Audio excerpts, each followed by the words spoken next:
Hello everybody, and welcome to a special episode of the HSBG Podcast. I'm your host Collins, and we've got our regular co-host Shady Bunny here today. How are you doing? I'm doing well. Just hit 14K today. Oh, that's sick. That's Congrats. that's super good. That's been good fun. And as you can see, we got our special guest here. We've got HapaBear as well, winner of the recent F2k United tournament, and will be here to share her strategies, her tips and tricks, and just have a nice conversation with her today. How are you doing? I'm good. Just waking up, but excited to be here.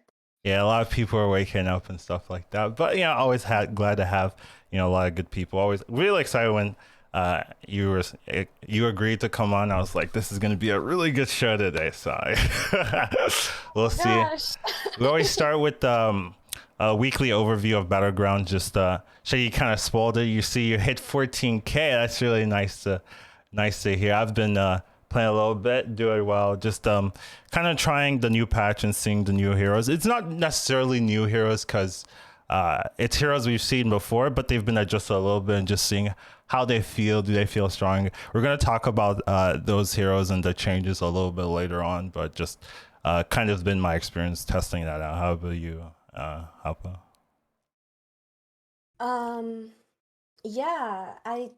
So to be honest, I've only played like 3 games since the patch. That's all you need. Bad. Yeah. I know, what? I've played like 5. I played 1 Wagtoggle though, and 2 of the new Hooktusk, and they seem like they play pretty much the same as they did before, but the Wagtoggle power is definitely reduced, and then Hooktusk is it's reduced. They're more balanced than before, but they're like almost the same. Yeah, the high roll potential is still there for sure. For Hooktusk. Yeah, I do agree with that. Anything with you, Shady? So I didn't play when Wagtoggle was viable. Okay. Meme hero, like when I was playing at the beginning, and then Hooktusk seems just crazy. Like a couple of firsts on her where I just go like, yep, shoot tokens, make triples, discover 5 drops, discover 6 drops. This seems pretty good. So yeah. What's crazy is that she's more balanced than she was before. Yeah. So I did talk to my stream about this, and I honestly, obviously she's not better than before, right? But because Sarlisk is now a 2-drop, people aren't forcing Sarlisk on her, and you can actually, they actually have to learn to make triples, and I feel like that's stronger anyway, because people used to like, oh, I got Hooktusk, all I do is Sarlisk, right? And now, people be like, oh, I can just print the brand with this. Oh, right. I can just win the game. And tons of damage throughout it. So you're saying people are forced to be less dumb with the hero, and that's making her more consistent. Not forced. Did I try to do Wrathweaver Demons? Yes, I did. Did I get a 5th place? Yes, I did. And then when I played it normally, it went very, very well. So a lot of my Hooktusk games, it's I'd say either I get a really great series of shops early where I'm just, okay, I'm not leveling on 2 because I just get a bunch of Murloc tokens and it's elemental and I just buy the whole thing and I print more money. Or it's this fairly regular curve where I just keep shooting the same 1-drop where I'm like, yep, that turned into money. Yep, that's a swabby that's helping me level again. And it's like you just have your own personal, almost like Lich hero power where you just get a coin every time because you're turning 1 minion into 2 minions or into a swabby to help you level. Right. So it's either one of those two. Either I just like have a bunch of pairs and I'm just ready to pop, or I'm just playing a normal game where I just have extra gold the whole time because I just keep shooting 1-drop. And then eventually money with the body on board and without taking 2 damage. It's insane. But for 0. But then when it was 1, it wasn't quite good enough. Although there were some people who swore by Hooktusk when it was at 1 before they removed it. They said that everybody was sleeping on it still.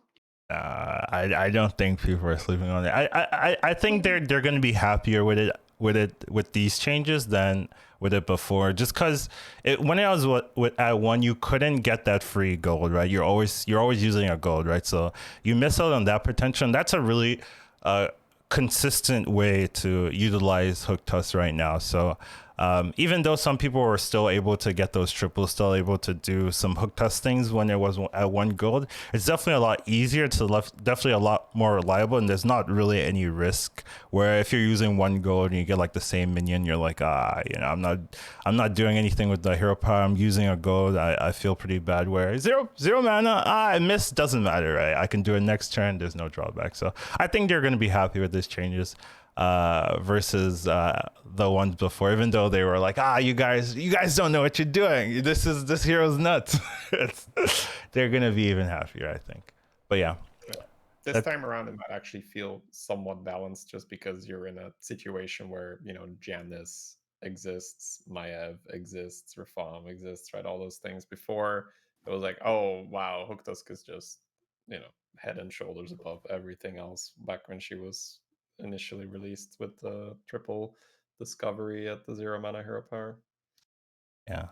All right. So it's been a little while since we've talked about the F2k tournament, but I think since Hapa's here and she won it, she dominated, I think it's a good time to rediscuss it, to hear from her point of view and things like that. It was so I casted, it was a pretty interesting tournament, a lot of cool games in there. If you haven't watched it, you know, shame on you. I definitely think you should go take a look and see a lot of these strategies. A lot of the strategies can still be done now, even with the patch. I don't think too much has changed in terms of the strategies that you can utilize. So there's a lot to learn there. Just a quick little aside, but yeah, I just want to give it up to you, Hapa. Just anything you want to talk about, anything you found interesting, just overall your experience. Oh gosh, just like anything. Anything you want. Just the floor is open. Well, yeah, I guess like what specific questions would you have? But because yeah, I don't. Well, okay. Well, first of all, I want to say thank you guys for having the tournament. Thanks for hosting it. It was actually really entertaining to watch afterwards. Like, and not even just thinking about me, because like afterwards I could go back and watch the VOD and just be like, so what the heck was everyone else up to? And it was just a really, really entertaining, interesting tournament, and the casting was great, and I feel like the community was really, really into it, and that was great to see BGs be on the front line like that, and you know, show everybody how much people want it to be in this competitive tournament format. And yeah, it was just so much fun to be in it. So thank you guys, and thanks F2k for doing that. Other than yeah, and it was really fun to be in. It was crazy. I still can't believe I won, but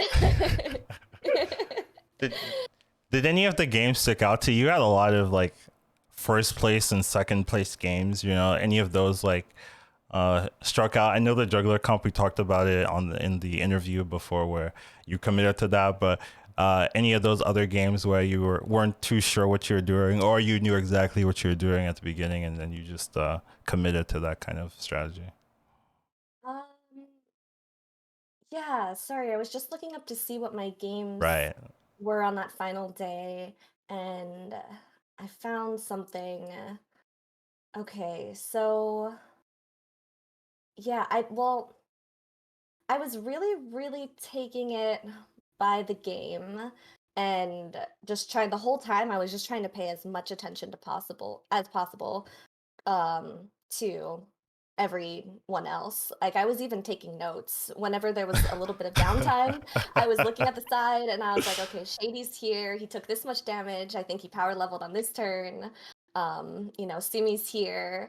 Like just kind of trying to think, how much damage do I expect these people to do? Do I think this person's going taunt comp? Do I think they're greeting for dragons? Do I think this person took all the elementals? So I was thinking about that a lot. And then at the same time, I was just kind of like, I have to just do what the game gives me, and not force too much, not be too cute.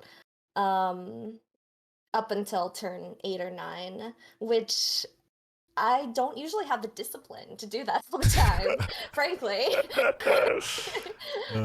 Even when I'm trying to climb ladder, I get in my head and I'm like, nope, I want to go Nomi. I don't care. I'm going Nomi, and then I regret it. So in this tournament, that wasn't the case for me, and yeah, it was interesting to see what the results were. But there was definitely a different tournament meta. There was a lot more taunt comp. I think people have mentioned that there was a lot more taunt comp than people are used to seeing on ladder. So power leveling at certain points was a lot more punishing in some ways, and in other ways it was almost like staying at tier 4 and doing your typical thing wasn't as strong as just going up, taking a hit, and then having free reign over the tier 5s and 6s. Yeah. That other people weren't bothering to go for. Kind of just depended on each game. Yeah, I wanted to mention just the tournament meta as well, because I did also notice there was a lot of taunt comps, and Shady being, I did think Shady played a couple of taunt comps in there as well, right? Do you have any thoughts on seeing how many taunt comps are reacting to that meta there, Shady, as well? Yeah, so I think Hapa makes a good point with the usual tier 4 spiel where you just sit there and be like, I guess I'll top 4, and not gonna happen, right? You need to do that when the game gives you like 2 arms and a shield or something. And we're like, okay, you have a license to play taunt. Whereas a lot of the time when you play on ladder and things start to go south, you just say, okay, all in tier 4, and I'll just make something happen. And if that was the case here, you were dead because everyone else already had those cards, and you were not going to find.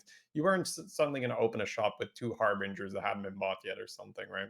So I think a mistake I made in the tournament was I needed to go harder to just say, all right, I don't actually have enough to play tier 4.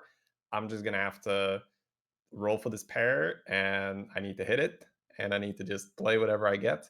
And if I don't, I'm going to die, but I'm going to die anyway because I can't efficiently play tier 4. And that didn't sink in until after the tournament, where I realized some games I needed to just go hard and just push for a win, because I was just going to get a 6th anyway if I pushed for this taunt stuff. Some games I got a really good setup for it. I think I played a scam guy game, secret guy, I always forget his name, where I actually got first with this very like humble deflecto setup because I got all the right cards for it. So it seemed like whichever comp you got, I think Hapa just like crushed one game juggler, right? Where you're just like, as long as you get the comp fully fleshed out, that's probably good enough, because the game is going to be so high pace. Everyone is going to know what they want, that you just need to play what you're given, but it needs to be properly built. You can't just say, oh, I have an arm, let's do taunt comp. It's not strong enough compared to what the rest is going to have already. Yeah, you That's do. so You, true. you do kind of bring up a point where if people are going taunt comp normally in ranked and stuff, if they get to 4 and they're like, oh, I don't know what to do, they can go taunt comp because people aren't picking it up as quickly as in tournaments. But in the tournament, you notice if you were aiming for taunt comp and you hadn't like committed super early, it was a lot harder to find the pieces because there was already like 2 other people doing it, picking up the arms, picking up the harbingers. So when you're starting looking for it like a turn later, you're rolling and rolling while you're like, where are the pieces? Because other people have contested it, where it was one of those contested archetypes every game, where normally if you're playing rank, you're playing normals or whatever, it's not getting contested so hard. So you can be like, I can spend a turn rolling. I'm likely to find 1 arm, 1 harbinger, where in the tournament you like, let me do the same thing, and you find nothing, and you're like, well, I've lost the whole turn. I'm a turn behind, and in the tournament meta that usually means death. So it was pretty punishing if you didn't get it super early. Right. Yeah. That was something that I noticed that I think Shady just mentioned about once you're given a comp, as long as you're able to get it fully fleshed out, that's probably a better option than looking for side taunt business like the juggler, for example. It did feel as though, because taunt comp was so contested in this specific tournament meta, other comps were just really available. Like jugglers were super available that game. So available that it was like I just rolled into them, and discovered them almost immediately. It was crazy. And then there was the example of Shady Bunny's crazy, crazy game where he was like, "Oh, Lich King, I have a beast or two. Should I take this Goldrun?" And then next turn you show Shady, and he's got like 2 golden macaws, a golden bear, and a Goldrun. It's like 4 turns later. And yeah, I think at that point you were like, okay, I get it. Why wasn't I just doing this the whole time? The thing was, I was so far behind that I just said, okay, I will play for first or eighth. Nothing else, Right. nothing in between. So I took a pair and I said, this pair is a 6-drop, nothing else. Whereas at the start of the tournament, that probably would be a little bit too ballsy where you say like, well, 6-drop or nothing, right? But I said, Right. okay, this is gonna be a gold run. I'm gonna roll for nothing else but beast pieces, and it's gonna work. And it's like, okay, it happened. Right? So that was really fun. It was fun for my chat to watch as well because I've been losing. I say, all right, chat, all in, and we got away from last place, so that was good at least at the end. But the crazy thing is it wasn't just necessarily a coincidence that it wasn't that hard to find all of those pieces. For sure. No, but like people really weren't going those top those tier 6, tier 5 comps as much. So yeah, it could have worked out for you like 9 times out of 10 in that meta. Yeah. I would do it differently in the future for sure. I'd go a bit more aggressive for those wins. Besides Yeah. taunt comp, was there any other comp positions that you were seeing a little frequently? Usually in tournaments like this, Dragon dominates and stuff like that. Amalgam spam dominates. Were you noticing like, oh, people are playing elementals a lot. People are playing, beasts a lot. People are playing menagerie a lot. Were you noticing another archetype besides just taunt Scam comp? pirates. Pirates a lot. Okay. But it wasn't like a lot of people playing scam pirates, as it typically isn't. It was just like, hey, this person's been winning a lot. I'm doing pretty well. What are they doing? Oh, they're doing scam pirates. Okay, I get second. That happened several times. The Exodia comp, I mean. Yeah. So yeah, I call it scam pirate. I don't think anyone else calls it scam pirate. We also call it scam We pirates. are Oh, you advocates of do? this Yeah. pirate, for sure. Okay. Yeah, because it is a scam. It's only a Unless it's scam if you're me. the opponent, right? Yeah, exactly. Whenever I go it, I'm like, I'm amazing. But when other people do it, it's so annoying. The real Like, scam is when they have a little taunt and they block your thing, right? Up there. yeah. Oh my gosh. That's like the best feeling in the world to be able to beat that with just a little 2/2, 1-drop Acolyte of Cthulhu. Yeah, it's Feels good. Unfortunately, I don't think I did that a single time during this tournament because maybe that was the right way to approach it, actually, right? oh no, for sure it was. I didn't know how to counter scam pirates as well at that time, which I should have, but I didn't. Yeah. Um oh, another thing for the tournament is just that I guess I did a lot of practice, not a lot of practice games. I did like 10 practice games. That is a lot. Like 2 days, yeah. Where I was just on EU on my phone and I was just like picking not the worst hero, but any hero that I was like, I would not want to see this in the tournament, but I might have to pick it. Anytime that was the case, I took it and tried to learn how to play these heroes that I usually am able to avoid. So I think that was kind of key. And then the tournament came, day 2 of the tournament, and I only got top tier heroes for the most part, which is, obviously you can expect that of somebody who won. They probably got top tier heroes and they probably high rolled a fair amount. But I feel like it was almost easier because I had spent the last 10 days playing all of these heroes that I hated and didn't know how to play. And then I was like, oh my God, I get to play Maiev. This is so easy. I don't know. It's like I trained myself for stuff that was really difficult, and then it was a relief to be offered these easier heroes. I think that's very interesting. Kind of mentally training your brain for disappointment. Essentially, you're like, okay, Yeah. I'm going to suffer here. You know, right before the tournament, I'm picking the worst heroes so that in the tournament, no matter what happens, I'm going to be like, at least I didn't get, you know, Illidan or whatever. At least I didn't get this hero. You know, I can do something with this hero. And then when you get a good hero, you're like, oh, I've won. You know, mentally. You're like, this is going to be so much easier. My approach to so many things in life. And it's not even like healthy. I don't recommend it, but it works. If it works, it works. So yeah. That might be something I want to try. I always what I do is I'll play a couple of games for tournaments, and if things go wrong, I'm just like, that was the bad RNG. I'm using my bad luck right before the tournament. Means that I have nothing but good luck for the tournament. Let's go, you know. So sometimes I'll have like a really low percentage loss, and I don't even feel bad about it. You know, I'm like, get that out of the way right before the tournament. Right. So. I do that too, for sure. Or like even if it happens early in the game, I take like 10%. I'm like, oh great, I took 5 damage now. That means I'm not going to take 25 damage from a scam later, which is not true.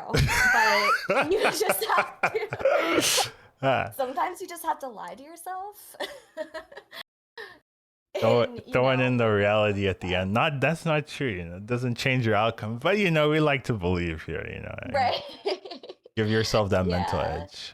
No, like mindset was a huge part of the tournament for me, because I'm like a ball of nerves, and the first few tournaments I was in, I was nervous. I was shaky and jittery and just really, really worried about what are people going to think. Oh, if I play bad, people are going to think, wow, she's really bad, or wow, girls are so bad, you know, stuff like that. I just always feel all of this pressure on me that I don't necessarily need to feel. But you know, exposure therapy. I've been in some other tournaments, and this was like the 3rd or 4th or 5th Battlegrounds tournament I was in, and I guess I was calmer this time, finally. And I really tried to force the mindset of no matter what happens, it doesn't mean that you're a bad player. No matter what anyone says, it doesn't mean, you know, jack shit. Oh, sorry. Can I swear? Yeah, go for it. I don't care. You can our podcast. You know, it's not about that. It's just play your games, believe in yourself, and you know, just take it game by game, and just don't be results oriented.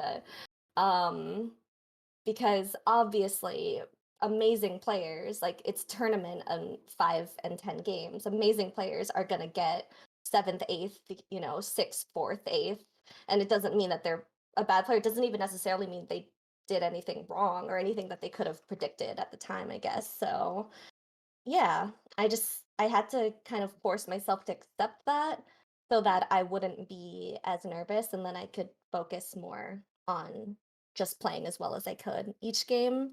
And I was really, really tired too, so I think that helped somehow.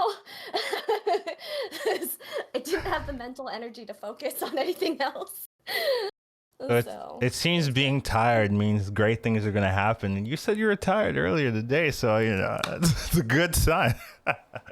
Yeah, I'm really tired. Do I not sound tired? No, you don't. You don't sound tired at all. I told you I was gonna. Okay. One thing I noticed is how close the results ended up being at the very end, right? 10 games is quite a lot of games, right? But at the end, right, there were 5 or 6 difference, five or 6 people, just 3 points difference after 10 games. I think that's like ridiculous and unlikely, but just kind of shows how close the competition was and how stacked the playing field was in terms of just the baseline of player. So I always think like the math in my head just seems like that wouldn't happen. Like you run this tournament over like 10 times and you almost never get this result again, just because it's so unlikely that you'll get so many people tying like this.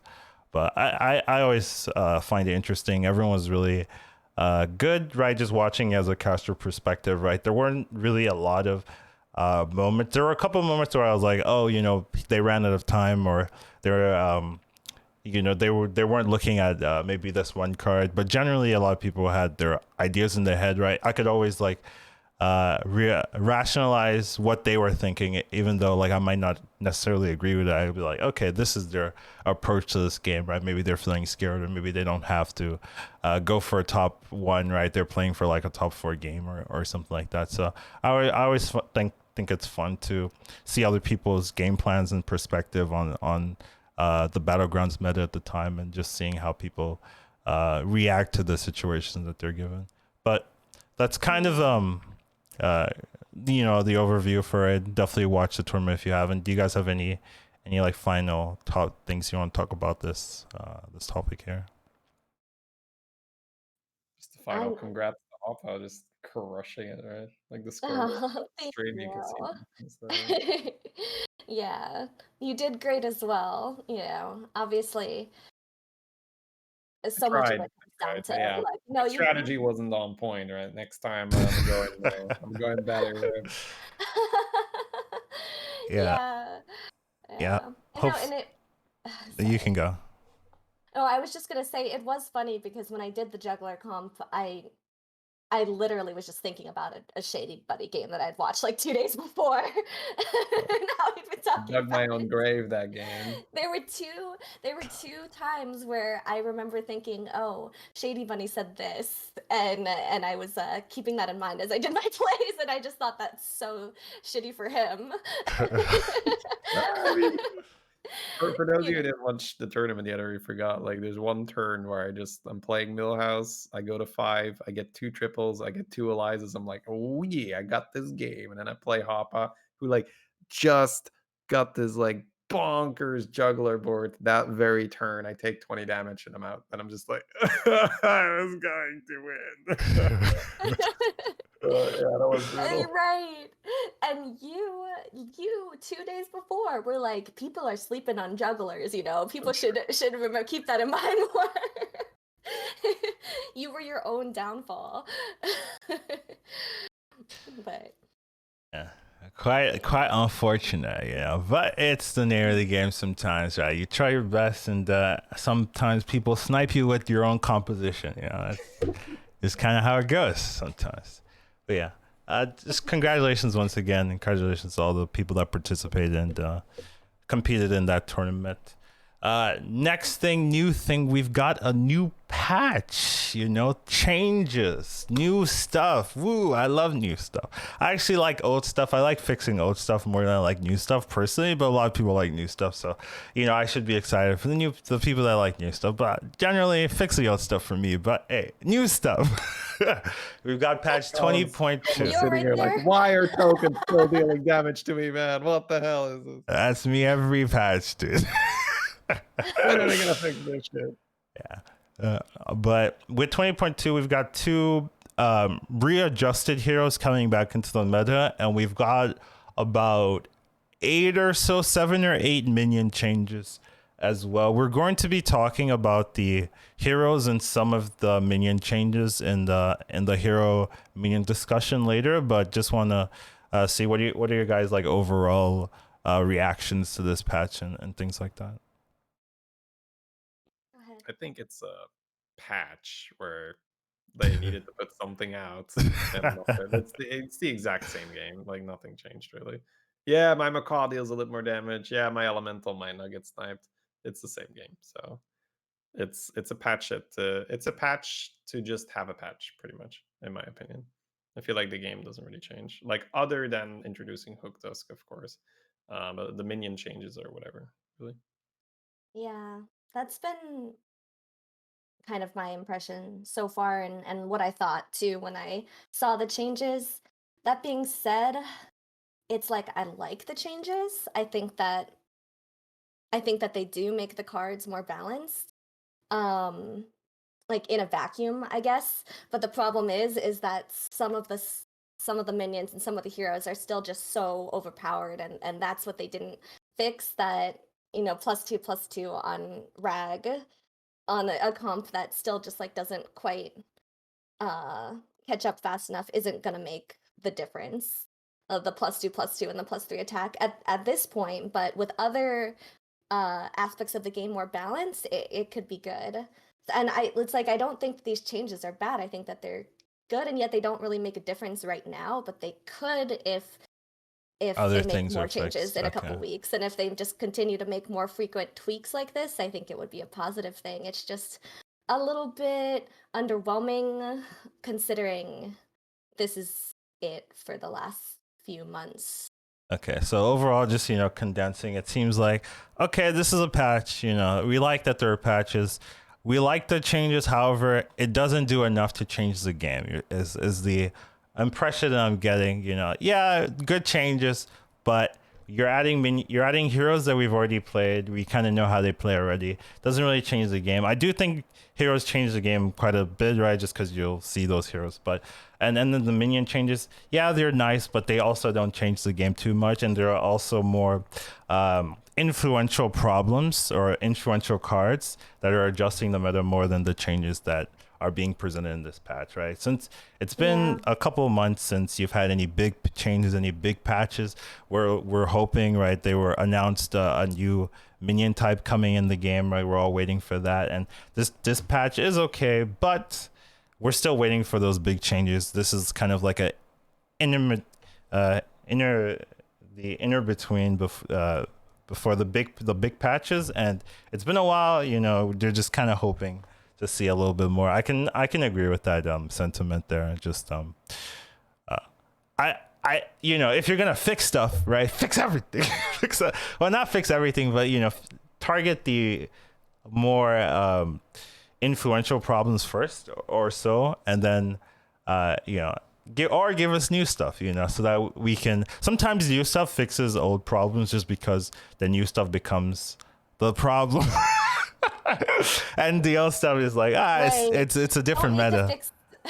Don't need to fix Reform if you just keep introducing heroes that are stronger than Reform. I do remember that. Initially, like, I agreed there. But yeah, I mean, or just make changes more frequently. I would love to see that. Small tweaks more frequently if they're going to be doing tweaks like this.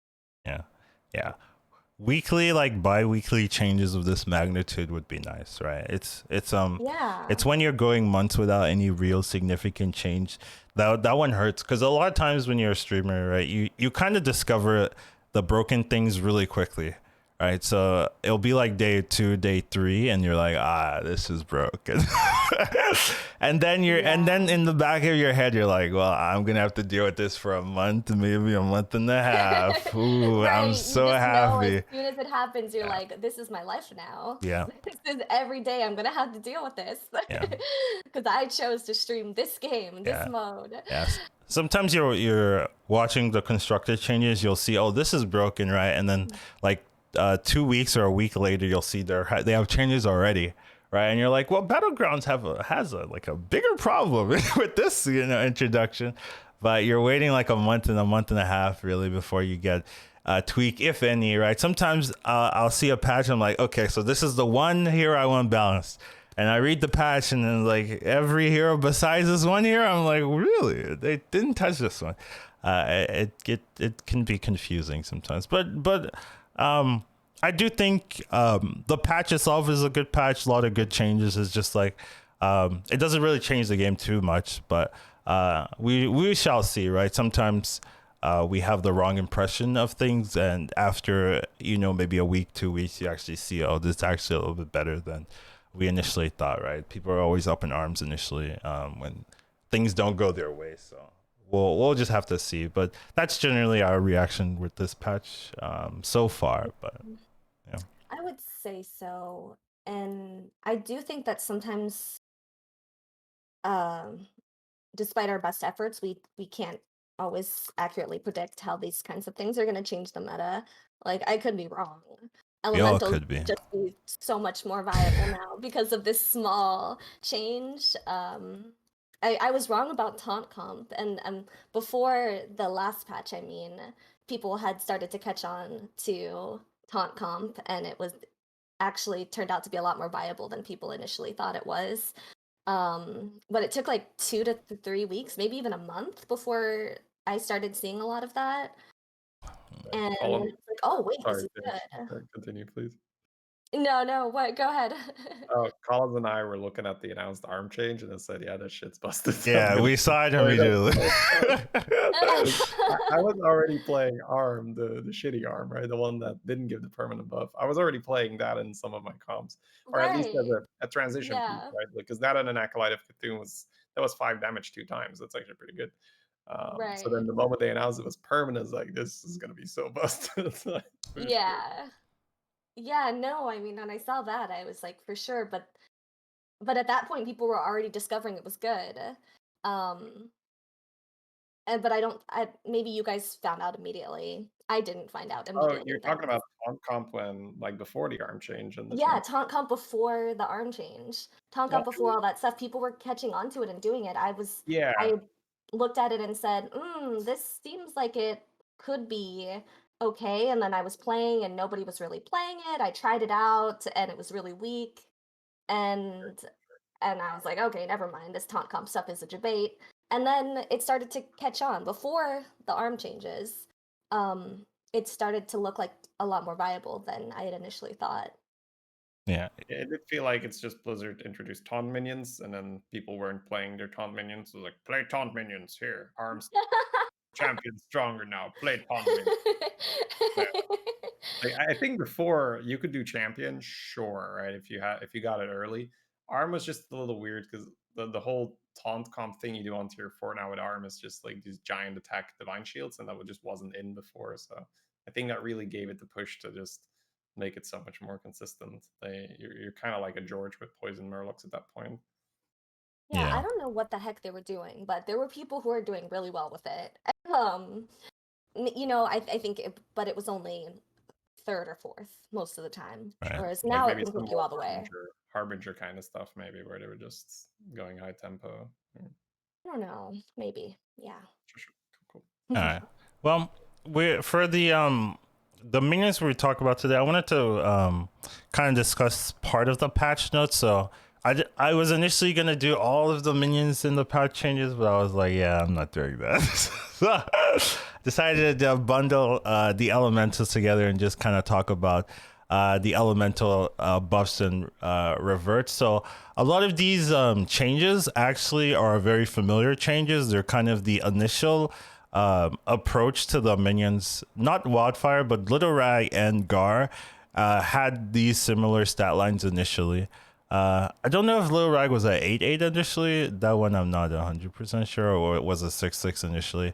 But it had very similar stats, and then they decided to nerf elementals across the board, right? They moved Genie back up to 6, and then they nerfed Little Rag, they nerfed Gar, they and things like that, just because it was very oppressive when Genie was at 5. And Genie was at 5 and it could still pull Little Rag, it could still pull Gar at 5. That was like confusing. I missed out on that. I didn't miss a lot, it seemed. It was just Rush Genie from what I heard. Yeah, it was Rush Genie, and then you won the game basically from there. And they decided, okay, that's too strong. Let's nerf Genie, but they also nerfed all the other elementals. And I think that really hurt elementals in the long run, because what would happen is you would try to go elementals early. You'd have a Little Rag, and then you'd get beat up super hard because you got a 6-drop and it was a 4/4. Like, that's not gonna help you at all. So hopefully, it kind of reminds me of the Caligos buff, where Caligos went from it was like a 2/12 or something to a 4 or 2/10 or something like that to a 4/12. And then I remember before that change, you would have a Caligos and then you would die because it wasn't strong enough. Two attack doesn't do anything. But now as a 4 attack, right, it's big enough to survive, keep you healthy. Even if you get it turn 7 or 8 and things like that. So I think that did help dragons a lot. I don't know if the buff for Little Rag will be big enough, right? Like if it was like a 4/12, like Caligos, right, that might be a little bit more interesting, right, where it can survive pretty easily if you get it early like Caligos. But we're gonna have to see how much damage, you'll mitigate because you get that extra 2/2 in stats or 3 attack and things like that. Yeah, those elemental changes were so frustrating because the problem was the genie. The problem Yeah. was trickling into the genie from 4 and then getting all of these elementals. The problem wasn't that Rag was a 6/6 instead of a 4/4. And they just killed that way to play elementals basically, Yeah. unless you super high roll, and Get then 2 even copies. then, Yeah. yeah, by that time people have poison amalgadons and it doesn't even matter a lot of the time. So yeah, it was just it was an over nerf to that way to play the comp that I thought was unnecessary. I'm glad they changed it back like 6 months later, but it's I don't know. Uh, I feel like, yeah, that'd be interesting if it was maybe had a little bit more stats as well. Yeah. It might be too strong If to it be had a, health, yeah. Okay. yeah, like a 6/8 or something. I could see Like that. a lot of the time, you end up playing elementals. It's on a power leveler, and you pull a genie, and you just go 6, right? And you let the genie do the work. So, like, I play elementals from time to time. I don't love them, but I think you very rarely play elementals starting with the rag. It's almost always for me. You start with the genie, and then you're able to level, and then genie can drop, I guard, can start drop with the rag. Melon. Yeah, you're crazy, guys.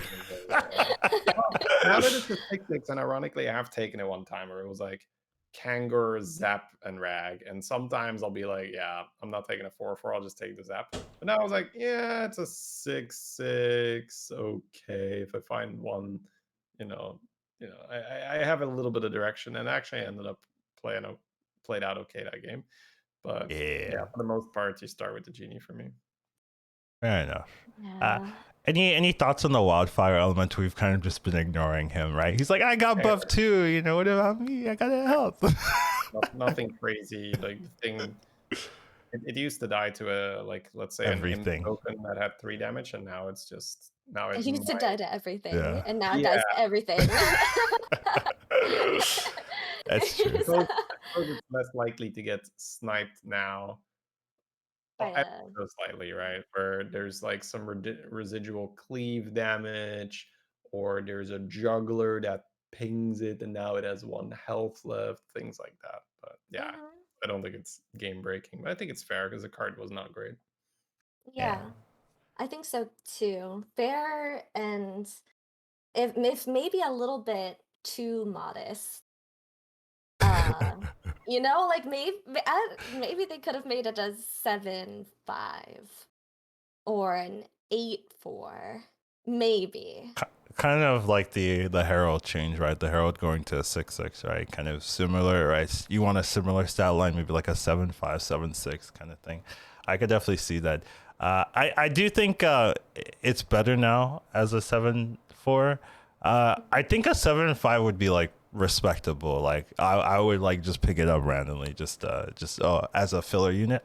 7/4, you still have that like it might not do anything moment, but it's definitely better. I've been picking it up and just seeing how it feels, and it feels all right if you're just trying to stabilize, right? A lot of times it won't die to a random like the 3/5 attacker, right? If it hits that, it won't die to that. So there's some upside to it with that 1 health, even though it's not like a big thing. But overall, it kind of feels like these changes aren't like super big, but maybe it'll help a little bit if you get it early. Begrudgingly, you don't want it, but you're like, I guess the 2/2 value is gonna keep me a little bit healthier. So seems to be our Yeah, opinion.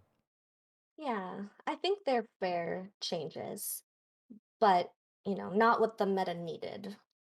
Uh, Yeah, that's fair. but fair changes on their own. If you were to like change something, well, maybe not like, oh, this is what they should do to like fix the meta, but is there anything that stands out to you that you say, this is maybe a little bit too strong, or I want that changed? Uh, Yeah. Sorry if I'm like ambushing you at this time. I think that's Sorry. I wasn't thinking sure about if it. Collins Well, was I gonna actually kind of answer. like the meta. Oh, That's- usually my response to that is like, oh, it's not my job. Oh, it's Yeah, there have been different metas in the past where I was like, oh, this is bullshit. They need to change this. But like right now, I'm just like, I'm kind of okay with most things. So I guess that's why like I'm just trying to pick your brain. I was like, I don't like this too much, or this is maybe a little bit too strong, or I really hate His losing to brain. the insert this. Mine or Collins? yours. Mine. He's already Sorry, picked your my opinion, brain, I yeah. can pick Collins again. Okay. Who wants Collins instead? I don't want to answer your question, Well, okay, so I think the thing that bothers me the most is the hero imbalance Okay. more than anything else. So, and that's not something they really fix. They introduced 2 more heroes that are viable, but they didn't take out more of the heroes that just really suck or Yeah. change those. I would like less heroes. Yeah. I would like if heroes rotated out more and came back rather than having 40. Now we have 50. Now we have 60. And 50 of them suck. That really gets to me. Yeah. I wish that they were more balanced too, if they're gonna have that many, if they weren't all, kind of so different in power level. I think that's very fair. So just the average power level of games would go up by quite a bit though, right? Because you'd have like more Fawn, Maiev, Janus. Like pretty much, I guess in an ideal world, if you'd look at the lobby, it would just be 8 power heroes where you're just, like, oh, I'm happy to play this. Yeah, I mean, I guess I almost feel like it's basically like that now. It's Yeah. like 6 people have those heroes. One of Yeah. them is Finley, and then 2 people got screwed. Yeah, that is kind of the meta right now. Yeah, 6 people got good heroes. One is like trying with their RNG hero, and then someone is screwed, right? I always call that person I call as the sucker. That's the sucker of the lobby. Oh, he got Linden. Yeah, no, I know. Whenever I see that person, I kind of laugh. I'm like, poor dude. this person has to be, even if it's just like Rat King in a lobby with 2 Maevs, a Rafam, a Jandis, a George. Yeah, that's definitely got to be one of the worst feelings. For me when I'm playing, right, you just have 4 bad heroes, and you're just like, I don't really want to play this anymore. Like, I have to pick between 4 bad heroes. Yeah, I'd rather just not. And then you gotta go do it. Maybe play Patchwork or something and see if you can get top 4, right? Like, it feels bad when you're playing for top 4 from the hero selection, basically, right? You see your options and you're like, yeah, this is probably not going to be able to beat any hyper level Maiev or Rafam or Omu leveler. So I'm basically just playing for 4, playing for second, that kind of thing already. That just feels bad, right? Especially when every game matters, and when like you're at the higher elos, getting top 4 loses you MMR, so you're just like, I've already lost MMR. It's just like, yeah. Time to play for 20 minutes to lose, only lose 1 MMR. Yeah, it's because rough. That's my best option right now. Yeah. Also, I mean, I just think if more of the heroes were viable, or 10 of the heroes were less viable or whatever, less strong, we would see more differences in lobbies. So maybe the power level would be high every time or balanced, but we wouldn't see the same heroes every single time. Like it's like we basically see the same 6 to 7 heroes every game. Right. Of like 50. It feels like that at least. Yeah, I mean, because they're the strongest, so people are picking them up, right? Pick So those. I mean, Yeah. we are part of the problem, right? Let's be honest. So It's not our fault. It's not. No, we're not. But we are contributing. Yeah. I refuse to take responsibility for this. Yeah. Speaking of heroes, right? I think we've kind of talked about the elemental buffs, but I do want to talk about the 2 heroes being added. Just kind of our first impressions. This should be a pretty easy, since these are heroes we've seen before, just slightly nerfed, slightly toned down power level. But honestly, I really don't feel like it's like a big toned down. These heroes were removed because they were too strong, right?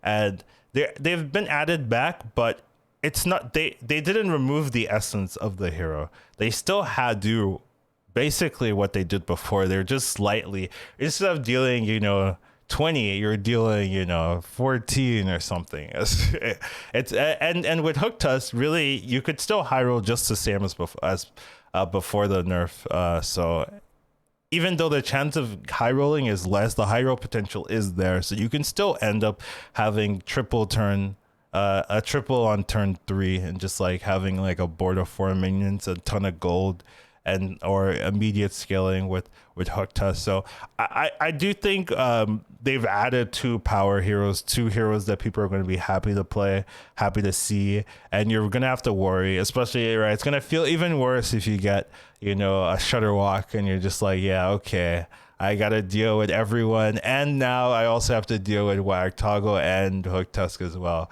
But that's just my impressions of the heroes. I think they're weaker, which is good. I don't know if they're balanced, but I think I think they're not going to get removed instantly again. That's probably my impression, but who knows, right? Maybe Hooktusk still will have problems.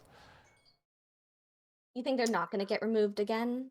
Not initially, no. Maybe I could see Hooktusk again, but I don't think. I think this is more of like a Blizzard pride, where it's like, oh, we've been adjusting these heroes for like 3 months, this is our result, of course we didn't mess up. No, we were working on this for 3 months. Of course it's fine now.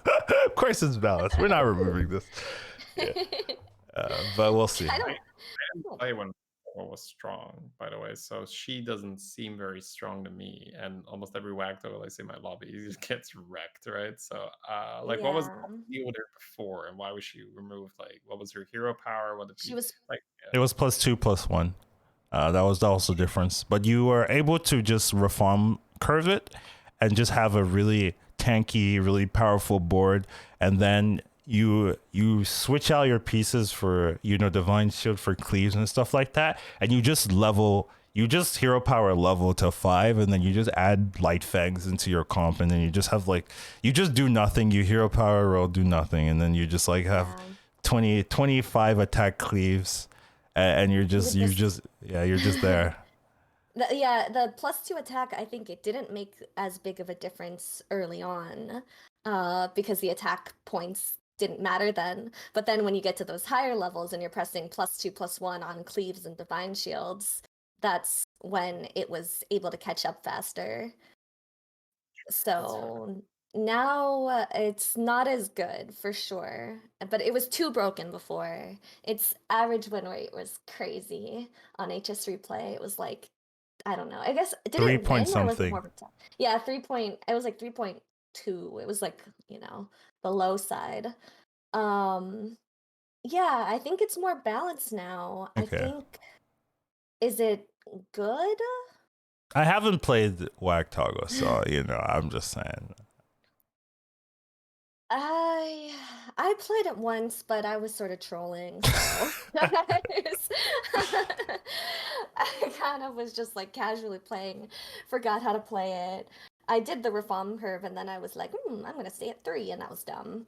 Right. But yeah, it did win me the early and mid game matches, obviously.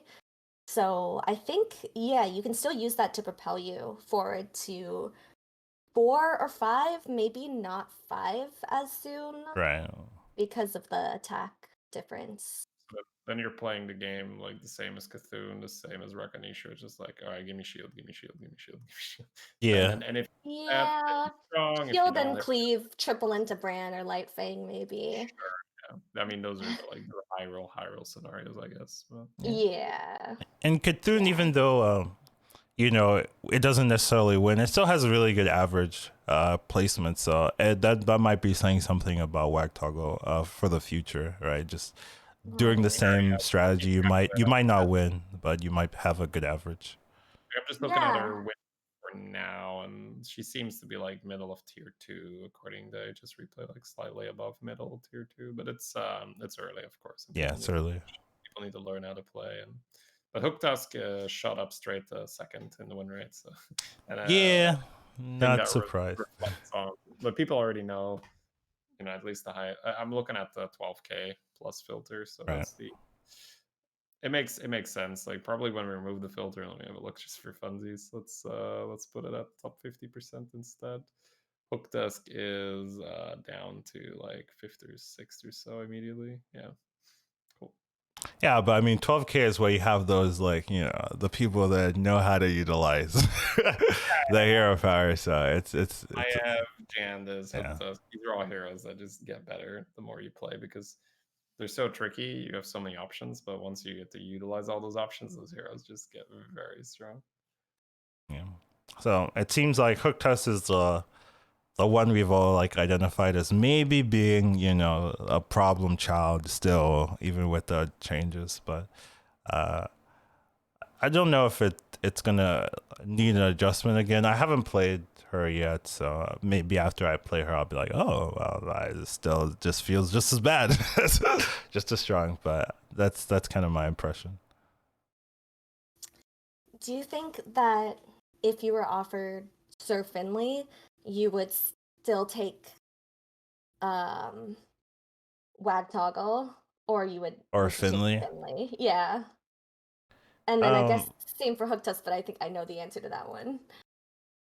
Yeah, I don't know, right? Because I haven't played Hooktusk, right? So I haven't. I have to play her a couple of times just to see how I feel compared to average, right? Because anytime I'm taking Finley, it's like, okay, is my choices better than the average, or do I need a high roll, right? Sometimes I just pick Finley because I'm like, well, this hero's okay, but I want a high roll. Let me just look for it. Anyway, so I tend to pick Finley maybe a little bit more than I should, but I like it either way. And sometimes I get those low rolls, and I'm like, well, it's my fault. Or I could just taken the rag or something. So Yeah. who knows? I could see myself taking Finley, but I'd probably take Hooktusk for the other answer as well. Sure. Yeah. I guess I would guess that in terms of average placement, it might be stronger to just take the Wagtoggle, I see. Wagtoggle. Yeah. But I wouldn't want to do it. So That's fair. right. But it's probably better than average. Therefore, if your only goal is to climb, you should take it. Although then it gets tricky once you're in those higher levels Yeah. because if it's a fourth, third hero, that's not even worth it a lot of the times. Exactly. So that's where, and I started like just always taking Finley. So I want the best hero every game. So if I'm not doing that, I will just I will go for it, and then I get punished. And I'm like, oh well, that's my fault.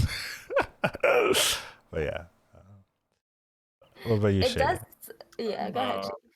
For me, it's like Hooktusk is a snap. Like right now, I'd have to test out the waters if it's like Rafam or Hooktusk or something, right? Like That's what you're Jandis. deciding. Okay. Yeah, so I'd be Jandis over Hooktusk with both tokens, and for sure I'd be going Maev over Hooktusk for sure. For now, like maybe if I play more Hooktusk, I'm like maybe even over Maev. I'll have to figure that out. But Rafam is like I do really well with Rafam, like probably better than the stats indicate most of the time. So Right. maybe that's just so I've been doing this thing with Rafam, like we talked about it, right? Where I just roll a little bit on tier 1. It feels so good. Like I use my tokens to just roll, and the amount of times you just hit your triple to freeze, it's so good. So I feel like that's a bit thing where people are sleeping on it, where instead of saving gold for later, I just roll on tier 1 with my tokens to just you pretty much guaranteed your triple that way. I think if you take those no triple games out of the equation, it just makes those reform curves a lot more consistent. But anyway, Wagtoggle, I need to play. Like right now, let's say I needed to gain Elo, I'd probably just grab the Finley and reroll. But Hooktusk, I wouldn't reroll ever. Like, so Okay. slow. Gotcha. Yeah, that's another interesting way to test it too. Would I take this over Rafam? I feel like that's an interesting baseline for like a good hero right now. Not too broken, but still really good. able to get first as well. I think maybe me and Shady are valuing Rafam a little higher than not too broken, maybe a little broken. Yeah, that's probably how I'd look at it. But yeah. Maybe a little broken. Yeah. No, it's still really good. It doesn't feel as broken, but it probably is really broken. It just doesn't feel that way compared to some of the other heroes these days. Yeah. All right. That's this is an interesting topic on it. Kind of feels like Hooktusk is the shinier one of the two, but they're both okay. They both have decent averages, so I definitely recommend trying both of these heroes and seeing if you like either of the game styles. So definitely interesting heroes. Glad that they're back. Hopefully, Hooktusk doesn't end up being another new broken problem child, but we'll just have to see in the future. Next topic we were talking about, we'll be playing a turn ahead. So sometimes in the game, sometimes you're fighting against a dead person and you have free reign to level, or you're just going hyper leveling with Omu, or you're hyper leveling with Maev or Farmer thing, something like that, and you're tier 4 where everyone else is tier 3, or you're tier 5 and everyone else is tier 4. How do you capitalize on that situation? How do you take advantage of it, right? What are those tips and tricks you use whenever you realize, I'm a turn ahead of everyone else? What can I do, right? That's the question here. You go first, Alpha. I mean, unless you don't got anything, then I'm gonna have to. So I got nothing. I don't. I know. Putting the pressure on our guests. Why would you do this, Shady? I mean, I'll just go ahead. No worries. For which tier of cards? We're talking tier 4. Any tier. It's not necessary. This is just a general thing. I put for the example tier 4 over 3, but you could be tier 6 when everyone's tier 5. That's me. So when you're doing this, right, you are weaker than the rest of the lobby at that very moment, right? Because you've spent your gold leveling and they've spent their gold buying units. Right. So the first priority when I get to a tier early is how do I not take a crap ton of damage for that? So tier 4, one of the best units is Harbinger. The amount of times I play Omu, I go fast 4. I just see a Harbinger, I just go level 5 by the Harbinger, and I don't take any damage, and it's beautiful. And then if I see, let's say, a decent-ish unit in the shop on tier 5 there, it's like level 6, buy another good unit, like a Void Lord, for instance, right? Like you buy a Harbinger on 4, then you power you power to 4, then you power to 5 while buying the Harbinger because you're Omu, then you power to 6 while buying the Void Lord as Omu, and suddenly you're like a 32 health Omu on tier 6 because you have a Harbinger and a Void Lord. And then you just start buying stuff like Boat, Eliza, Imp Mama, just tempo stuff that you're alive. And then get the, get the shiny stuff like Lightfang and Brand and all that. Doesn't mean like you skip that, but that's usually I ask myself, am I going to be strong enough to go up after this? So I power level, then I pick up strong tempo units. If I don't find them, I think you have to stay another turn on that tier. If you find those strong tempo units, then you can go up and go really crazy with your power leveling stuff. Yeah, so basically he's mentioning just don't forget to have a board when you're a turn ahead, right? Sometimes you'll be a turn ahead and you're like, well, I have like 3 tokens and maybe like a 2/2 taunt. I could probably level to 6, right? I just fought the dead guy. He had no minions. I could level again, right? Like it's fine, right? It's not fine because you're going to take 20. And even though you're on 6, you're not going to find 3 units that immediately makes your board nuts in that one turn to stabilize your board. It's very, very unlikely, right? So just like, even though you're 5, everyone's at 4, and you fought the dead guy at the turn before, and you're still at 30 something, right? It doesn't mean you can just level, take 20 and then hope to find 3 good units that turn and then win, right? So you got to make sure, okay, let me try to stabilize my board, get some type of good, strong, decent units. Needs on 5 does that. Battle Master, if you're low, does that kind of thing. So just like making sure you're not just like assuming that your opponent will have nothing the turn after as well. So that's just what Shady's mentioning. Yeah, I think that's where a lot of people mess up with heroes like that or with opportunities like that is they level and then they're like, oh, a Bran or oh, you know, a Nomi. Now that I've like, you know, already been very greedy, let me take this unit that does nothing on my board right now, and then you just die and they go, no, I was about to win. How could this happen to me? Yeah. But it's exactly what Shady said. If I think you have to balance things out. You're ahead, um, you know, in the leveling curve, but you're behind on tempo, so you need to catch up with that first, and then use that to either level further or take advantage then of the units at tier 5 or tier 6. I definitely remember having some games where I leveled early. I see a brand, and I'm just like, can't pick this up yet. You know, like, oh, I will die if I spend all my resources, you know, investing in a brand that doesn't make my board stronger. You know what I'll do? I'll buy the good units. I'll lock the brand in the shop, and then I'll get that next turn or something like that, right? So just right where some people would just be like, ooh, brand, let me take it. Okay, let me try to find the pieces and stuff like that, right? Here I'm like, okay, let me stabilize this turn and then use the brand advantage for the future turns and things like that, right? Lightfang is really nice just because you play it and you get stronger as well, right? So one key thing if you're playing a turn ahead is really prioritize those directional units that are also tempo as well, right? So things like Eliza, if you can get that on the board, right, it might be a directional unit. You can use it to go for scam pirates and things like that, but playing it on the board will also make you a lot stronger, that you're not going to take as much damage and things like that. Lightfang, if you can find a brand and a battle master on the shop, right, that's definitely can give you the start of a menagerie, plus also get you healthy if you're low, and Mithrax and stuff like that. Those directional tempo units are a big priority if you are ahead of everyone else, because it also increases the chance you'll find copies of those units, and you'll be getting stronger but also making a good comp. So that's another thing you want to look for and prioritize when you're playing a turn ahead. Yeah, The, definitely. the brand Battlemaster, I call it the get out of jail free card, right? Like, oh, I'm gonna die. Never mind, I'm fine. Especially if you get like a demon buffer or a jug right next to it, and you're like, yep, that's a very healthy, very tanky Battlemaster. That makes a lot of sense.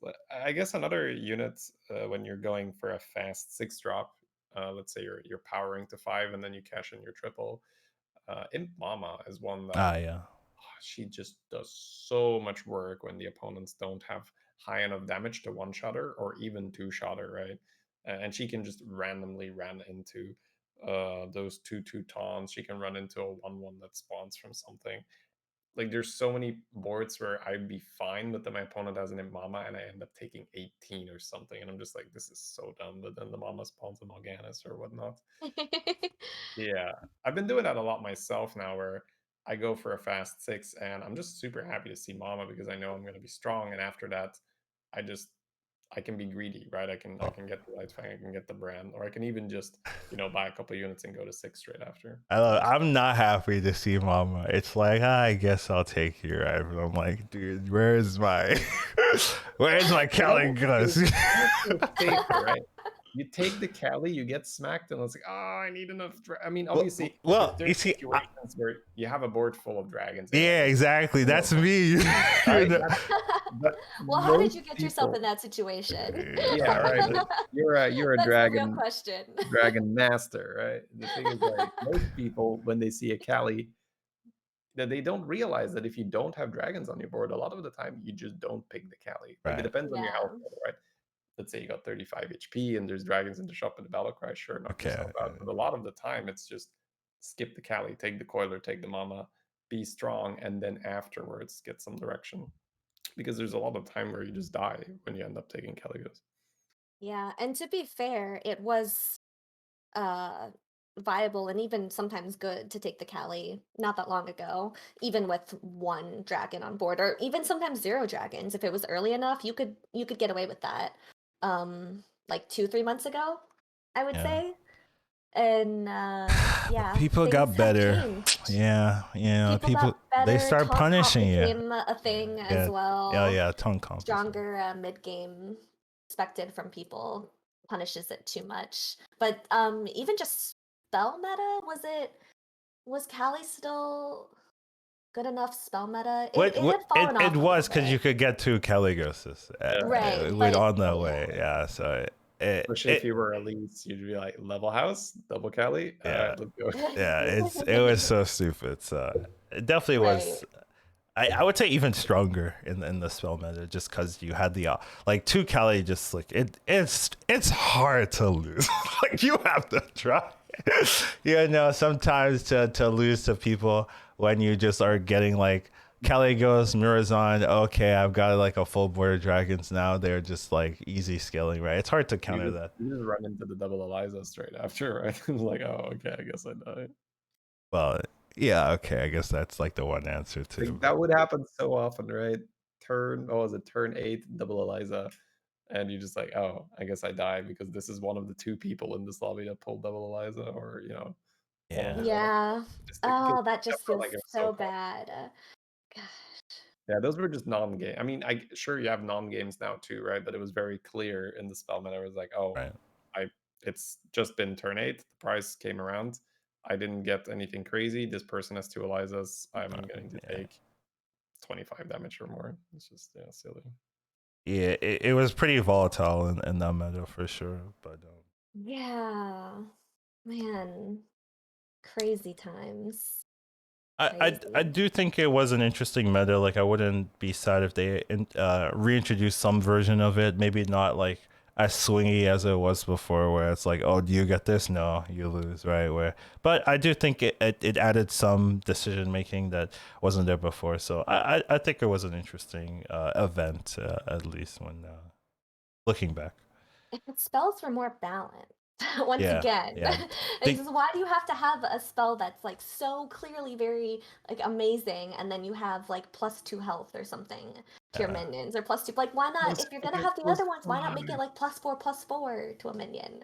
Yeah, and they didn't adjust any of the spells. I thought that was super weird, right? Like throughout the whole thing, it was 2 months and they didn't adjust. Well, it was more than 2 months and they didn't adjust any of the spells at all. I was like, I really thought they were gonna adjust on the house. Yeah, or something. Yeah. Just like, oh yeah, we see this is a problem. Like obviously, I know they know some of those spells are a problem, but they're like, it's only 2 months. They can deal with it. But that's generally what happened. Looks like since we're going on in tangents, we're probably done with this topic. Yeah, all right. Colin's steering us in the right direction. Yeah, all right. Next topic, we're just gonna take a look at the best 2-drop units. In our opinion, we didn't do this last week just because I forgot. But hey, I remember this week, so I just kind of wanted to take a look. I kind of have some examples. This isn't necessarily my pick or anything like that. I just put some examples to jump off from. I actually do agree some of these are like the best though. So but yeah, I just wanted to talk about 2-drop units, why they're so important, what are some of the really good ones, right? So I really think 2s are kind of determine how you play the game. So there'll be some starts where you start with a token, you level turn 3, you see your shop, and then based on this shop is like, oh, am I gonna have a good game or not, right? And then just sometimes they're so bad you're like, what, screw 2s, let's just go to 3, right? Because they're that bad, right? Because it's that influential what 2s you get, right? You get double spawn. Oh, I kind of like where we're going, right? You're getting some type of scaling, maybe double Soralisk, double party, you get a bunch of Menagerie and the mug, right? It can give you that direction and things like that. So I think they kind of dictate how you want to play the game a lot of the times. Just like if you get a gambler, you're like, well, I could level and then roll and see if I get like an early 4, early 5 or something like that using the gambler value. So there's a lot of things to look at when you come to 2s and how they dictate how you play the rest of the game. Yeah, and I think something that's interesting is that um well, some twos are just pure tempo, and they shine there by their stat lines alone, mostly. Like, especially when that dragon was a 3/4, it was just an auto pickup for me. I don't remember what it was called. It's a 3/3 now. Yeah. Steward. Yeah, Steward, thank yeah. you. Steward of Time. And then there's some that serve both as tempo and as a possible unit to stick around for a while, and even potentially some direction. So then I would say those are even better. Like, I don't know the names of any of the cards. You can I think describe it's them, you know. Imprisoner, is it? The 3/3 demon? Yeah, Imprisoner. One Imprisoner, yeah, that one is so good because not only is it 4/4 stat line, but it's a taunt in case you hit a Harbinger, or even an arm. It's a demon in case you hit the gold Juggler. demon or juggler. Yeah, exactly. And it's a type as well, into Menagerie. So I feel like that one definitely is at the top of the list there. Like, That's excluding like interesting. Spawn and stuff. Yeah, you mentioned the gold demon, and I was like, that makes a lot of sense to pick that card just to get that early 6/6 value, for free, basically. And I hadn't thought about that, so that's gonna bump that card up a little bit in my priority rankings. Songs going up. Yeah, exactly. Yeah, so I appreciate that little discussion there. Just my own games. I'm a huge Imprisoner fan as well. It's just opening up Juggler, like depending on your hero. If you're like the worse your hero gets, it feels like the better Imprisoner gets because it's like, oh, I could just spam Juggler if I hit it, or at least pick up the one Juggler and see what happens. Sorrowlisk is another one that I'm like super happy to see, depending on what's next to it. Like Sorrow Spawn has to be one of the best shots. Right. You get a 4/4 with a spawn, and then you might buy an Imprisoner or anything like that afterwards, and then it just gets 6 health. It's pretty crazy. That was one of the cards I was looking at putting in this graphic here, but I was like, Powder Elemental kind of does the same thing, and I think more people resonate with Party since it goes into elementals and around the comps and stuff like that, where a lot of people do that. Sucks in comparison. It's like if you're not a Rana, don't pick Party. Like people, they just on people's boards, and I'm just like, what are you doing? Right? Party Elemental buffs the other minions. Party Elemental buffs your Selly. It doesn't buff itself, and then you play another Selly, and it buffs the other Selly, and then you sell the Selly. Like, usually, if it buffed itself. Usually, I pick it up if I have 2 copies. If I see 2 copies or something like that, where it's like double Party Elemental, then I can look into going some type of elemental scaling, at least as a bridge point. Like if you hit a Nomi there, then you don't feel too bad, and things like that. So I kind of like it when I see 2. Sometimes I pick it up even when there's one in a random Ellie, or like one in like a Molten Rock or something like that. I'll take that up anyways, just because I think it gives you some stats and it gives you something to look for the next turn, right? So if you pick it up turn 3, turn 4, all the elementals are viable in terms of like I'm getting a 2/4 instead of like the 1/3 and things like that. So I don't hate it as much. I do think the Starlist probably has more initial value, but I think more people run Party just because they're always looking for like elementals and stuff like that. People tend to like having that from the get-go. So if you're running Starlist, you basically are only transitioning to Beast, which can be hard to do on a lot of people. Not a lot of people do that consistently as well. Menagerie. Oh, well, you want Hydra, let's be honest. Yeah. As soon as you get Hydra, as soon as you see the Hydra, you're like, "Oh, bye."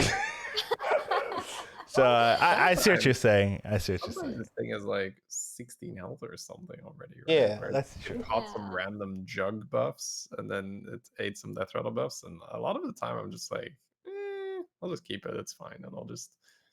Because you don't always have a beast in your final Menagerie anyway, right? If you're going Amalgadon, so if the cleave isn't going to be huge, then whatever. Fair enough. Said, I do feel like cleave is a lot more important lately than it was in the spell meta when it had kind of fallen off a bit, mostly honestly because of Elystra. but also because people didn't have as many taunts. Now that everybody has, or so many people have multiple taunts, they can't really play around cleave. Cleave becomes huge. It becomes like such a great way to just completely be like, nope, you're not gonna get any 4/5 buffs or 5/5 buffs, whatever those cards are called. Yeah, you reminded me of a couple of games where I'm playing as my opponent. They have a cleave and they cleave my champion. I'm just like, no, don't do that, my champion. Or they cleave my Harbinger. I usually try to make sure Harbinger doesn't get cleaved, but I have a couple of games where I forget, and it's just like, it's well, I really lost. It's hard to play around. Cleave. So much of my game plan relies on my opponents not having cleaves these days, which is really shitty. But and so then I think about that and I think, oh man, even though this is a really late Hydra, and I already have beasts, it's probably better to like have a 4/6 cleave right now than it is to have this bigger beast, or to at least pick it up at this time, depending on what people are doing. Yeah, it definitely. You definitely have to see where your opponents have and how strong you feel in the relationship, and if you can get away with it, right? I talk about ripping the band-aid sometimes, right? If you have like a light fang comp and you have this big dragon, this big beast, and you're like, can I get away with the Hydra, right? You can't like wait a turn to see. You kind of have to commit and say, okay, I might take a bit of damage, but it will pay off in the end. And you got to rip the band-aid, sell the 10-12 minion, and to play your 2/4 Hydra, just because in like 3 turns it's gonna pay off or be a lot stronger than the beast now. So I do think that is a good point for sure. But we are moving away, so but from the topic. Yeah, but I mean, any other 2-drops you think needs I think is pretty sweet as well. Like, Zubot? Kaboombot. Kaboombot. Okay. Pick up Kaboombot early. Yeah, it used to transition in mech bomb comp. I used to call America comp, where you just have a bunch of bombs and then you refresh the bombs and summon more bombs. And I've seen it sometimes with Nazoth comps. If they still run the fish, I can see people running bomb. But nowadays, not a lot of people use that, and it also falls off to elementals and dragons and stuff like that, so it's not as popular or powerful as it used to be. But it used to be like a clear direction. If you got a golden bomb, you could almost commit to that type of composition earlier on in the meta. Yeah, it's always nice when something has a mech tag on it, and even just a death rattle tag on it, because even though it might not be your final comp, if you happen to miss on a 5 and hit a Baron, it's at least you have the extra Kaboombot value, at least you have the extra 2/1 to be summoned. It's something. I do think I place a little bit less value on any 2-drop minions now that have 2 attack, because of the 2/3. Yeah, the 2/3, which, speaking of which, that messes people up a lot, especially if you don't have other taunts. If you have other taunts, they're gonna find a way for their spawn to go into the other taunt, and then their 2/2 is gonna go into another taunt, and then their 5/6 is gonna hit into your ritualist, or your tormented ritualist is just gonna hit. But I guess, tormented ritualists, it's great if you have a token. It's not so great if on that turn 3 you only have 2 minions, but then the next turn you have 2 more, so it's a pretty solid unit. Yeah, I think it's pairs when they buff each other. Sorry. Yeah. I think pairs? Sorry.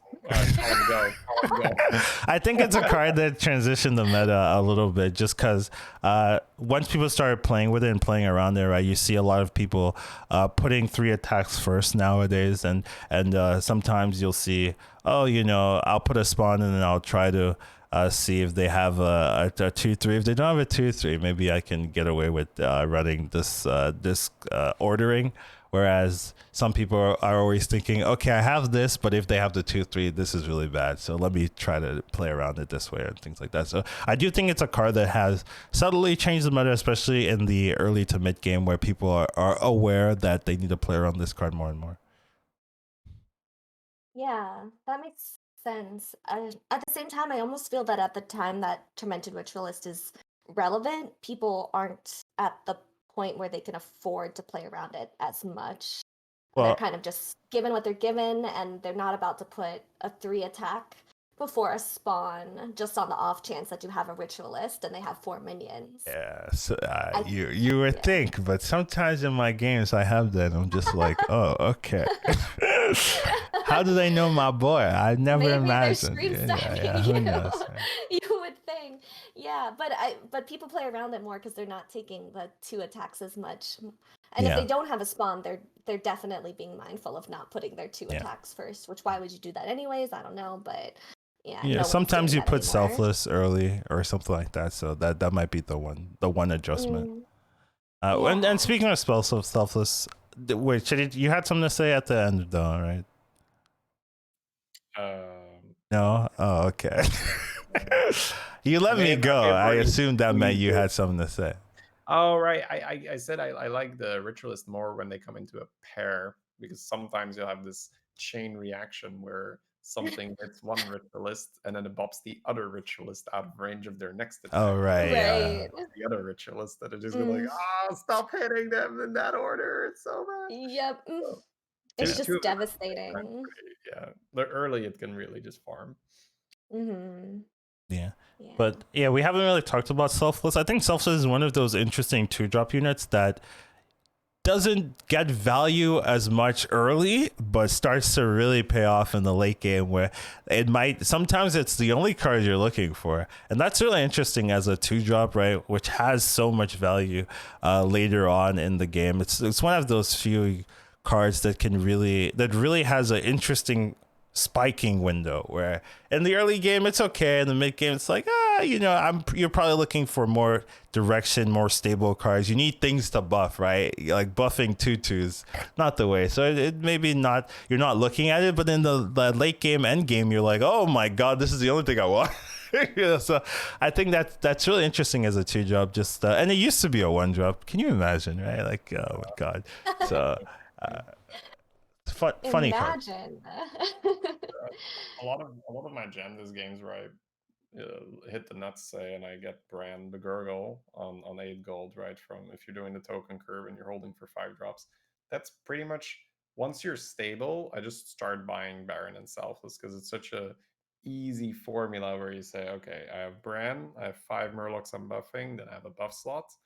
For once I start to get into trouble or I see someone that's going to be strong, out with the Bran, out with the buff slots, put the Selfless in, put the Baron in, boom, 5 giant Poison Murlocs with 4 Divine Shields. That's usually just so consistent to take number 1. It's true. And I feel that people are taking selflesses earlier these days. They're taking selflesses earlier and they're putting holding that on to whole it. Yeah, holding it on and also like putting it down a little bit sooner. Possibly.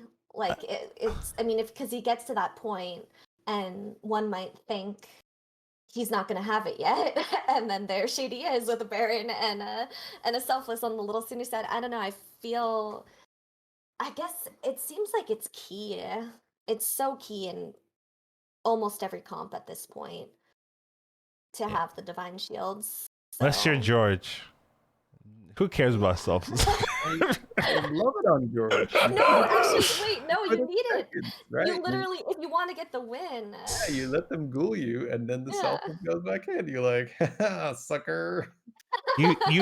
What I do, no, I don't do this, just say, is I don't Divine Shield any minions, so then they're wasting a unit with a ghoul where I have 7 good units, no ghoul necessary. They went ghoul first, then I'm like, cleave. Oh, you have 2 minions left. Well, shouldn't have played the ghoul. That's I'm going against their expectations, just figuring out how do I counter their counter. They think my minions have Divine Shield. They're gonna play a ghoul. I'm not even gonna have any minions with Divine Shield. That's how I do That it. is some next level strategy. Yeah. Very smart. Very smart. Results may vary. Just gonna throw that out there, but yeah. Anyway, on that note, I think we'll move on to our final topic here. We talked a little bit earlier about Shady and how he loves tier 4s. This is more about me and how I like going to tier 6. Now, the question I pose is, what do you do when you miss on tier 6, right? So I've had a couple of these games where I'm having a good time. I got my triple. Maybe I'm playing my Ev or whatever. I'm ready. I go for tier 6. And I'm like, oh, what are these units? Oh no. I've lost, the game's over. I can't do anything with these. What is a guard gonna do for me? All right, what do I do when those things happen? Essentially, right, so first of all, you have to be mentally prepared for this to happen, because I can tell you from experience, this will happen quite a bit if you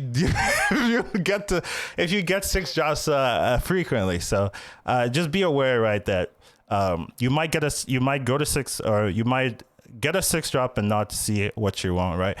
Sometimes, if you're lucky, you won't get a directional 6, but you'll get a tempo 6, right? So that one's a little bit better than if you get, like, for example, Gar's, well, Zap is maybe tempo, like if maybe it's like Gar, Nadina, Kangar, and you have no synergy for any of that, right? And there's no tempo, and then you have that, right? How that's definitely a lot worse. If you have, like, if you get the Imam, if you get the gas core, if you get the bow, right? I would say those are a little bit easier to recover, just because you're not going to be taking as much as you would be, right? But I would say if you just get trash, no tempo, right, then you have to realize maybe this isn't a first place game, right? I think that's the first thing to note. You went for it, right? You did your best. You got into the position where you had the chance, right? If you hit the Caligos, if you hit the Eliza, first place was, available to you, but you didn't do that. So you have to kind of recover, right? The fortunate thing is you are on 5, right? So there are a couple units on 5 you want to prioritize looking at, right? Battle Master does a lot of damage. If you can find brand and immediate synergy, right, you can still stabilize Light Fang, you can stabilize Sneeds, you can stabilize Mithrax if you have the right setup, right, can prevent damage as well. So there's a couple of things you want to look for. There's also a couple of directional pieces that spike really fast. You want to prioritize those as well, right? One of the key ones I would say is Mama Bear. If you can find the Mama Bear and the Beast immediately, that can get a lot of strength, a lot of board to not take too much damage. So if you're looking, maybe normally you skip Mamas. If you don't get the 6, right, and you want to recover quickly, picking up a Mama and the Beast immediately, as long as those trades work out, right? And when you're struggling and you don't have you didn't get the perfect hits, right? You can't be you can't start being greedy and be like, oh, I don't want to go for a Mama comp, right? Oh, Mama's not consistent. You have to just take it, because you don't have time to readjust, right? You have a turn or two to readjust and make a new composition with the pieces that you have. So that's something you want to keep in mind. Another thing you can do is utilize the 6 drop, right? I know, like, you got Kangar. Well, yeah, I don't want to do it, but okay, you have a Kangar. Okay, pick up the Sneeds, pick up those mech synergies to utilize that 6 drop you got, right? You got the Gar, you pick Gar, right? You're picking Gar because you have 1 elemental as well, right? Like, you're not just like, I have 0 elementals, I'm gonna pick a Gar, and just like, I hope, like you're picking the Gar because, oh, maybe there's the tavern in the shop or something, and you can maybe make a 820 or something like that. And even though it's not going to be that strong, it might give you some direction to go from there. So if you utilize the 6 drops, that's one way to do it, to maybe mitigate damage.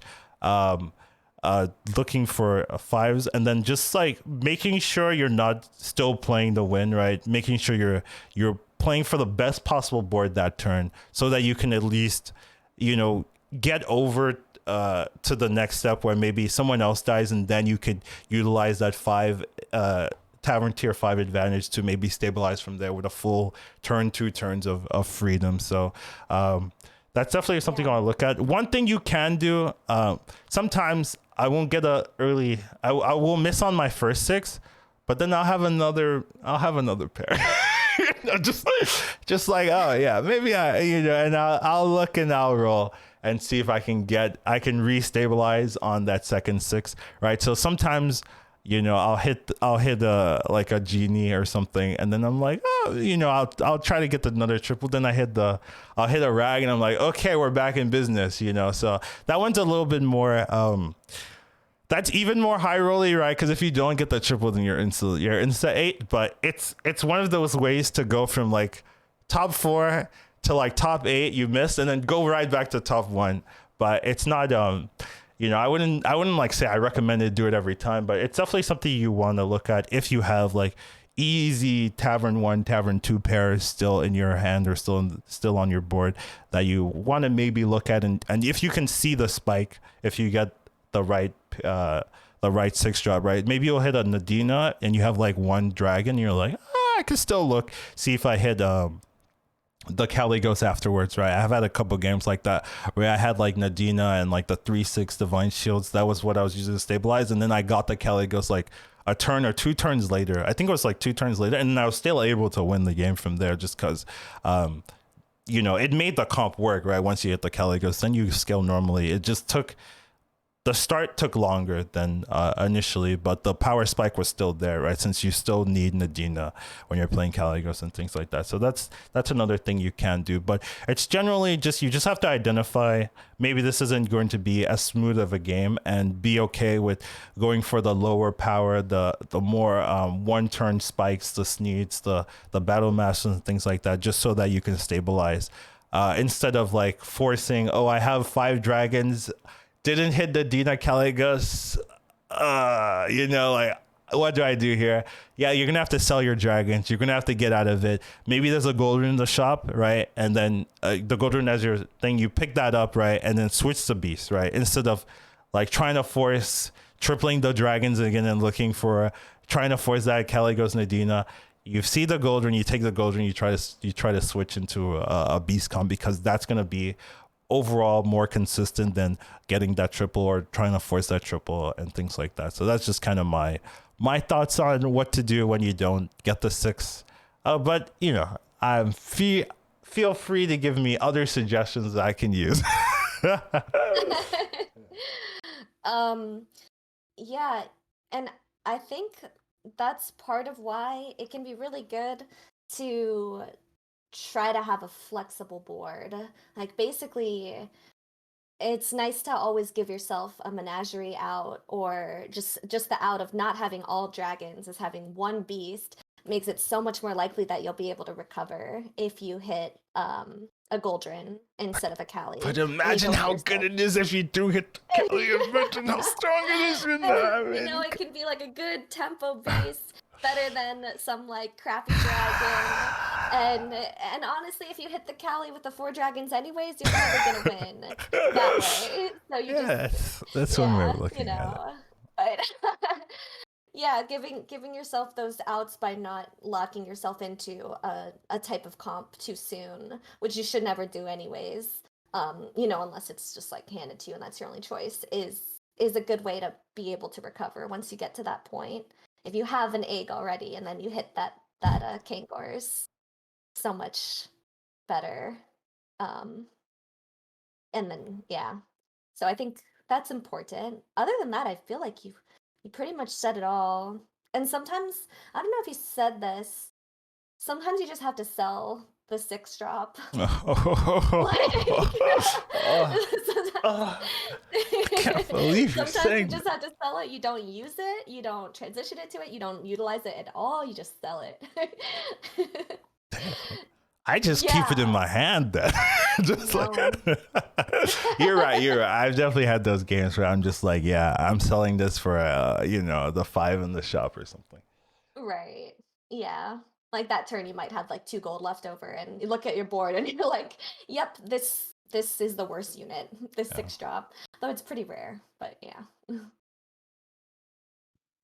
I guess one of the only things I can add there is I do more prevention when it comes to these things, where I look at my board and say, can I afford to grab a 6? So I usually don't go for 6s unless I am strong enough that I will be able to utilize it. So like, let's say I'm playing a Rafam or a Maiev. I guess it also depends on what's in, right? Like I keep repeating this. He on my hates stream. elementals. Yeah, I check for alleys, right? If alleys are in, suddenly 6-drops become a lot less appealing for me because there's so much crap in the pool. But if alleys are out, dragons and pirates are in, I'm like, yep, all right, let's try to get Eliza. Let's try to get Callie, or like an Imama or a boat or whatnot.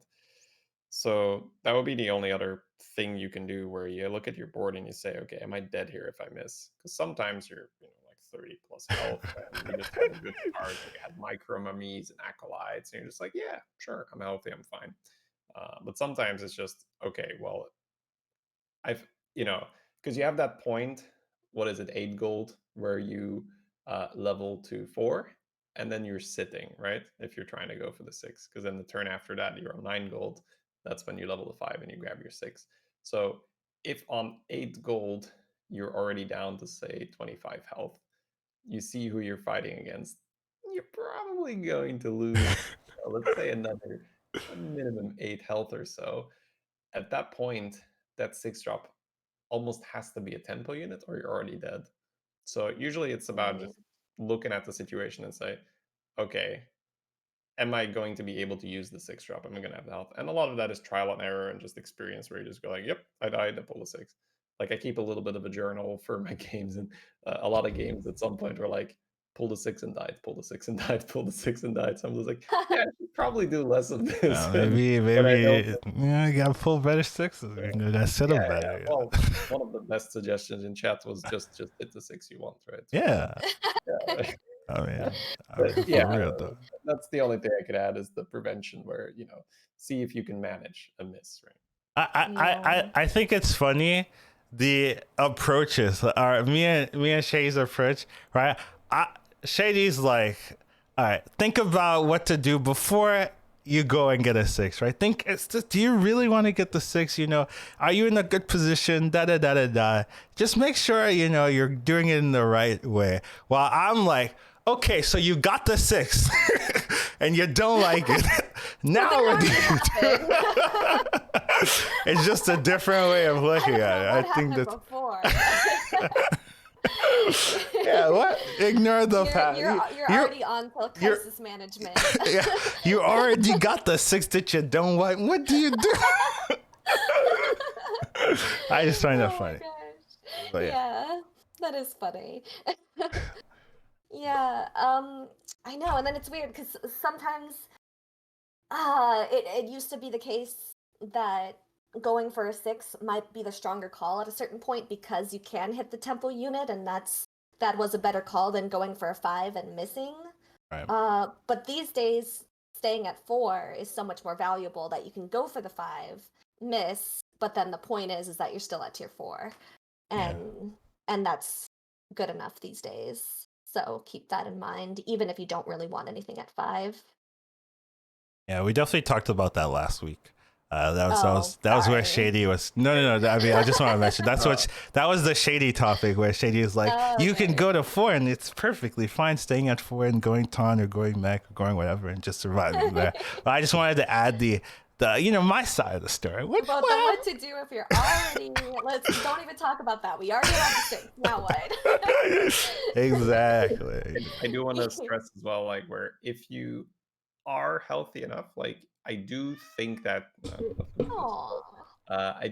taking the 6 is better than the 5, just because then you are on tier 5, right? And a lot of the time you're just gonna get a decent-ish tempo 6 you can play, or you could get lucky and hit the Eliza and all that. So all right, I'm gonna mute myself. But, like the cat is signifying, hey, we need to move on. She loves 6-drops. She's very passionate about it. All right, cool. Yeah, let's move on.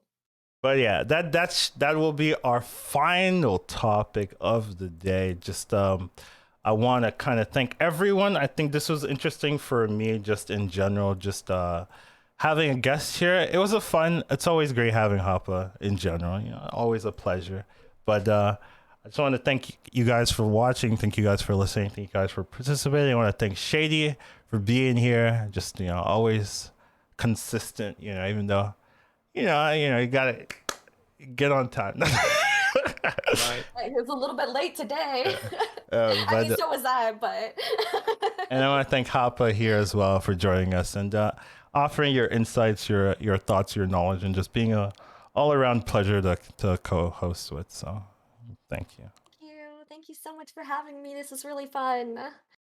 Glad you enjoyed it. That's always the fear. Is this gonna be torture for my co-host? Have I tortured them? Have I set them up for an hour of torture here? Not too bad. This was fun. I had a good time. I'm sorry I'm so tired. I guess you can't tell. I can't tell. I'm very tired, but this was worth waking up for. So, and I don't say that a lot. So thank you. Right. Appreciate all you guys' feedbacks and comments on the podcast that I get. It's always nice reading the good messages and the happy, the happy comments. I like. Oh, they enjoy it. Oh, thank you for that. I appreciate that. So thank you for that. I need to work on timestamps. I hadn't done it this past week, but I'll probably get updating. It's a bit of work. It's more work than I want, but I'll do it and whatnot. Thanks for the messages on the email, HSBG Podcast at Gmail. And you can definitely reach me at Educatedcollins _ on Twitch, no _ on Twitter, and all that extra stuff. Shady Bunny, where can they reach you? Shady Bunny on Twitch. We'll do F2k Shady Bunny on Twitter. Yeah. And Hapa, where can they reach you as well? HapaBear on Twitch and HapaBear on Twitter as well. Everyone's got the same tag. I got it in if you're watching, I got it in the picture, the stream. So just make sure you take a look at that. Follow all the beautiful people here, and we'll see you guys on the next episode. Thank you, Hapa, for being the first guest in this show. I was worried this would not go well at all. Oh no! But things worked out. Tell me if you guys like the change, right, from 1 to 2. We have it, 3 people there. I also was thinking having the screens a little bit bigger and making the the topics a little bit smaller. But if you like this format, then we'll keep it like this for guests and whatnot. But yeah, thank you guys for having us. We'll see you on the next one. Thank you. All right.